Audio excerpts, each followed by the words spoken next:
All right, everyone, welcome back. Ready for another deep dive. Absolutely. Always ready for some footy analysis. Today, we're tackling a Premier League match that, on the surface, might leave you scratching your head. Oh yeah, this one had a few twists and turns. Southampton versus Newcastle United.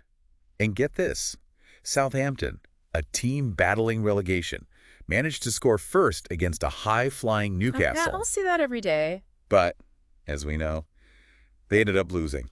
Again? Yep. Familiar story for Southampton, unfortunately.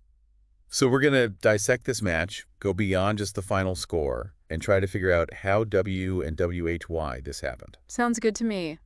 All right, so rewind to the beginning of the match, and Southampton come out strong. Yeah, they really did. Unexpected, considering their recent struggles. 10 minutes in, boom, Jan Benderek puts one in the back of the net, assisted by James Bree. Nice little play. And remember, this is Southampton, a team with 18 losses already this season. Exactly. They've been struggling to find the net all season, but they managed to catch Newcastle off guard early on. Makes you wonder, was it a fluke?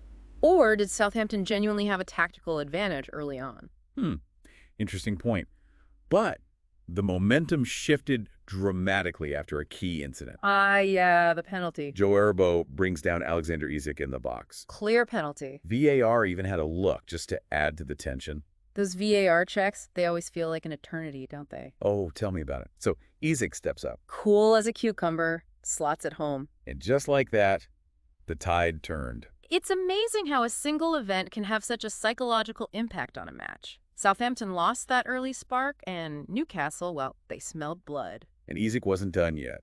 He goes on to score his second goal, a beautiful finish set up by Jacob Murphy. That second goal, it was more than just a goal. It was a statement. Newcastle were in complete control, and Southampton, well, they just couldn't cope with the pressure. Newcastle's passing was crisp, their movement was fluid. They completely dominated the midfield.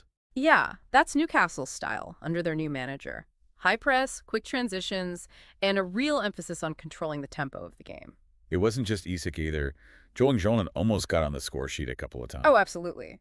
He hit the post once, had another goal ruled out for offside. Newcastle could have easily won by a much larger margin. No doubt about it. Those near misses were a testament to their attacking prowess. They kept Southampton on the back foot for most of the match. Then, to put the final nail in the coffin, Sandro Tonali scores a well-taken goal, assisted by a clever third-man run. Game over. That goal epitomized Newcastle's tactical superiority. The movement, the passing, the timing, it was all perfectly executed. They were playing with a real swagger. Southampton's defense, they were all over the place. They've conceded 5 goals in 3 of their last 4 home games. Yeah, that's a worrying trend for Southampton. Their defensive frailties have been a recurring issue all season. It's hard to see them turning things around unless they can tighten up at the back. There was a glimmer of hope for Southampton late in the game when Mateus Fernandes thought he'd scored. Yes, but VAR intervened, ruling it out for offside. Technology. Yeah. Always keeping things interesting. Absolutely. VAR has its critics, but it definitely adds another layer of drama and intrigue to the game. And in this case, it ensured the right decision was made. Newcastle's victory marked their 4th consecutive away win, something they haven't achieved since 1996. That's a pretty remarkable stat, isn't it? It highlights just how far they've come under their new management. This win wasn't just a one-off. It's a sign of their consistency and their ambition to compete at the highest level. So in the end, what initially looked like a potential upset turned into a pretty convincing win for Newcastle. Exactly. It was a tactical masterclass from Newcastle.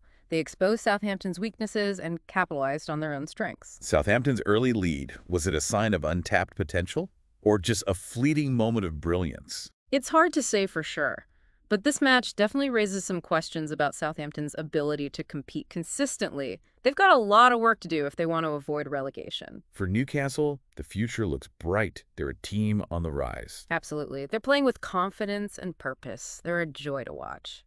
All right, folks, that wraps up our deep dive into this Premier League clash. It'll be fascinating to see how both teams develop as the season progresses. Plenty more drama and excitement to come. Definitely. Can't wait for the next match. Until next time, thanks for joining us. Cheers. And remember to subscribe to The Deep Dive for more in-depth football analysis. You won't want to miss it. See you soon. Take care.